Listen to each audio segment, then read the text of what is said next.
Hi, this is video 4 on random variables. In this video, I'm talking about cumulative distribution function or CDF. Okay, the definition states that the cumulative distribution function, which is denoted like this with an F usually, is the probability for the random variable x to be at most some value x, right? This is also denoted as probability of the random variable x less than equal to the value of x, which means we're interested in all possible probability values up to x, right? So let's again consider our 3-toss coin example. And we know that x can take values 0, 1, 2, 3. And here again, x is number of heads. The random variable is number of heads. Okay, so we know the probability of x for a given x, right?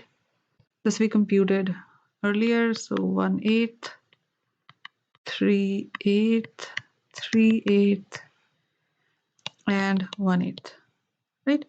Now, the cumulative distribution function at each given x is essentially going to be slightly different from this, and as I said, it's denoted by x less than x. So at each point, for a given x equals 0, this probability is going to be 1/8. But at x equals 1, this is going to be the sum of x equals 0 and x equals 1, which is 4/8, right? Because 3/8 plus 1/8 is 4/8. And then here it's going to be 7/8 because 4/8, 3/8, 3/8 and 1/8 is 7/8. And then here it's going to be 8/8, that's 1, right? So this is my CDF or the cumulative distribution function. Again, the definition is that for any x, this cumulative distribution function is the probability that the observed value of x will be at most this x, right? And the way so this is the tabular form, we can actually plot it to see that this in an experiment like this is mostly a step function. So let's plot this here. Let's say this is f of x. Right, and these are all the blocks. So this is block 0, block 1, and then 1 to 2, 2 to 3. Right, so this is up to here 1. Let me not have it like a block. So 0, 0, 1, 2, 3, and then this is f of x. Let's say this is 0, this is 1/8, and then maybe 1/4, and then half, and 3/4. Somewhere here it has to be like 7/8, and then finally 1, right? So 7/8 will be like closer to 1. So for 0, it is this here, right? And then at 0, let's say 0 begins here. This is going to be a step function like 1/8, right? Here.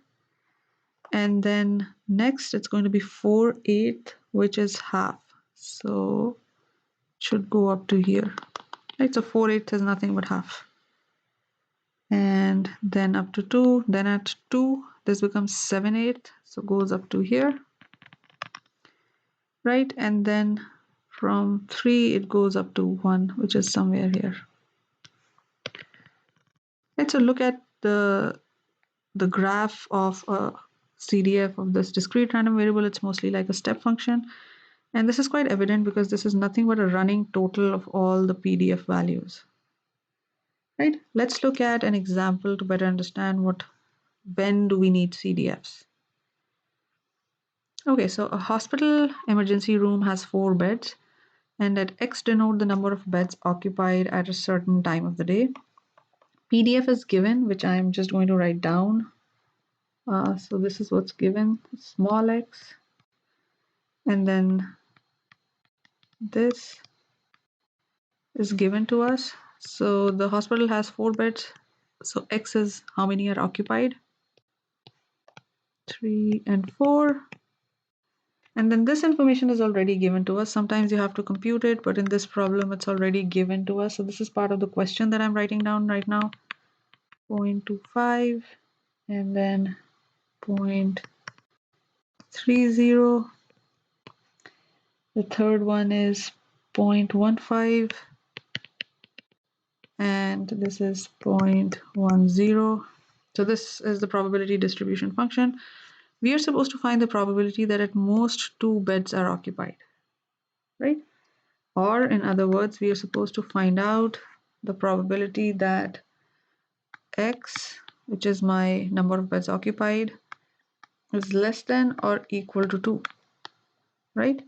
And the way to find this out is to go and find the probability of this random variable x at 0 plus probability of x at 1 plus probability of x at 2, which in this case we can read off from the table. It's 0.20 plus 0.25 plus 0.30, and this should be 0.75.